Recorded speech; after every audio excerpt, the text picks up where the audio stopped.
En realidad, Destrucción Masiva es un true crime, es una historia basada en hechos reales, porque es la historia real de una serie de agentes, exactamente 8 agentes del CNI, antes, durante y después de la invasión de Irak en el año 2003. Es una historia que a mí me había marcado y que me marcó mi vida. Quería escribir esa historia, quería contarla. El único problema era que no sabía cómo contarla, ¿no? Porque es una historia en la cual aparecen elementos tan importantes como los espías antes de Irak, cómo era su trabajo en Irak, cómo se movían, que es algo absolutamente nuevo. Luego quería contar la historia y personalizarla. Yo he escrito montones de libros de espías y otros han escrito libros de espías. El problema es que no se cuenta quiénes son, quiénes están detrás de ellos, cómo son las personas que les rodean.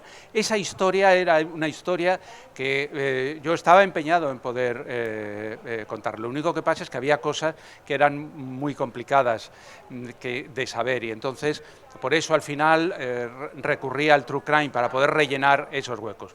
Y también anuncio una cosa, y es que la historia, cuando yo estaba escribiendo la historia, haciendo un true crime, me di cuenta de que era un desastre el final, porque el gobierno, el CNI, se portaron absolutamente muy mal con todos ellos. Con lo cual hice un epílogo de más de 100 páginas para contar ese final que se dice que podía haber sido, pero que en realidad no se sabe. El problema de este libro es, por un lado, el cómo contar esa historia y luego yo llevo casi 16 años escribiendo Destrucción Masiva. Así como yo confieso, mi libro anterior fue un año de trabajo intenso con Mikel Lejarza, este llevaba 16 años acumulando información. Y en realidad esta es una historia que tiene bastante que ver con el hito más importante, quitando la pandemia, de este siglo XXI, que fue la invasión de Irak. Ahí cambió el mundo, el terrorismo, Al-Qaeda, etcétera, etcétera. Pero ahí España tuvo una participación muy importante, porque hubo un trío de las Azores, hubo una foto en la cual el presidente de Estados Unidos, el presidente de Gran Bretaña y el presidente español fueron los que estuvieron en primera línea, ¿no? Entonces ahí este libro, aparte de contar esa historia de espías, lo que trata de contar es la participación española, la participación mundial y cómo nos mienten y manipulan, ¿no? El libro se llama Destrucción Masiva por dos motivos.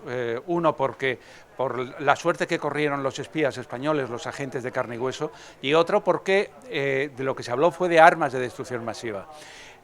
Ahí hubo una manipulación intencionada de Estados Unidos, del presidente Bush y del presidente Blair, Inglaterra, en la cual atrapó el presidente Aznar, queriendo ocupar un lugar en el mundo. El libro narra a lo largo de todas sus páginas qué fue lo que pasó y sobre todo cómo el CNI, Aznar, le pedía a estos agentes que estaban en Irak que buscaran información sobre si había armas de destrucción masiva.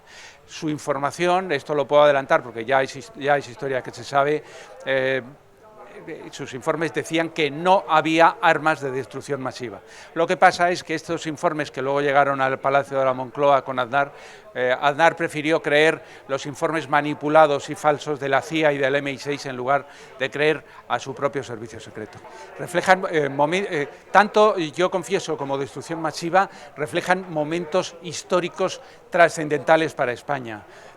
Yo confieso es la historia del mejor espía español de todos los tiempos, que estuvo infiltrado en ETA en 1974-1975, pero que, y esto es muy importante saberlo, estuvo 40 años hasta el día de hoy trabajando para el CNI. No hay un espía que haya estado tantos años. Lo único que pasa es que Mikel hoy sigue cobrando del CNI, pero como ha sido lo que se llama un agente oscuro que nunca ha estado en nómina, no tiene seguridad social y por lo tanto el CNI tiene que pagarle el seguro privado y además cada mes sigue cobrando en un sobre en el cual va incluido su sueldo. Todo lo contrario, la gente piensa que no hacen nada. Bueno, han tenido que reforzarse desde que ha surgido la pandemia, porque básicamente el CNI ha tenido que hacer frente a una amenaza muchísimo mayor procedente de Rusia, procedente de China,